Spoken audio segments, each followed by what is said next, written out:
These bills that we're presenting from the Assembly are really meant to amend, update the Second Amendment. The Second Amendment, which says a well-regulated militia, being necessity to our security of a free state, the right of the people to keep and bear arms shall not be infringed. Now, we need to update it because that was done in 1791. During that time, this country was working to enable the people to organize a militia system, which we all know we have one now in our state National Guard, to participate in law enforcement. We have a law enforcement agencies now, deterring tyrannical governments. There is no tyrannical government. Repelling invasions. We have the largest armed forces in the world right now. Suppressing insurrection, which at that time was about slave revolts, which should not be a problem right now. Facilitating a natural right of self-defense, which at that time people had muskets. And every male, mostly white males, were trained to use muskets. You advance to 100 years later in 1880, even Wyatt Earp and Doc Holliday with Tombstone and Dodge City, which was a lawless town during that time, decided they needed to have gun control. And people either had to park their guns with the local marshal or in the local hotel because things had gotten out of hand.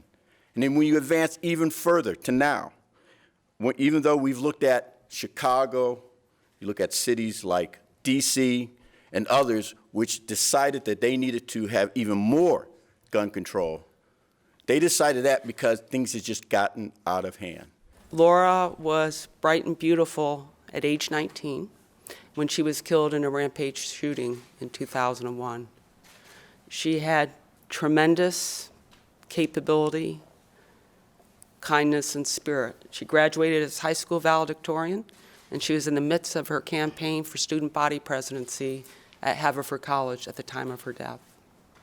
She was working at the Nevada County Behavioral Health Department when a person with severe untreated mental illness came in and shot her 4 times at point-blank range.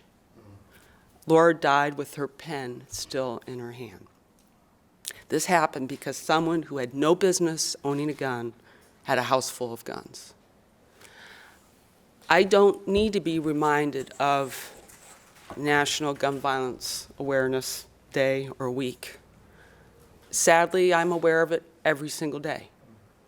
Every day I wonder what my daughter would be doing now. Would she be married? Would I be a grandmother? I'll never know. So as we decided to update the Second Amendment, and when Justice John Paul Stevens said, the justice that was appointed by Gerald Ford, a Republican president, he said, it is these legislators, rather than judges, who should make the decisions that will determine what kinds of firearms should be available to private citizens and when and how they may be used. But constitutional provisions that curtail legislative power do more harm than good. That is why the members of the Assembly have banded together to put forth legislation that will help people defend this country against illegal use of arms in this world.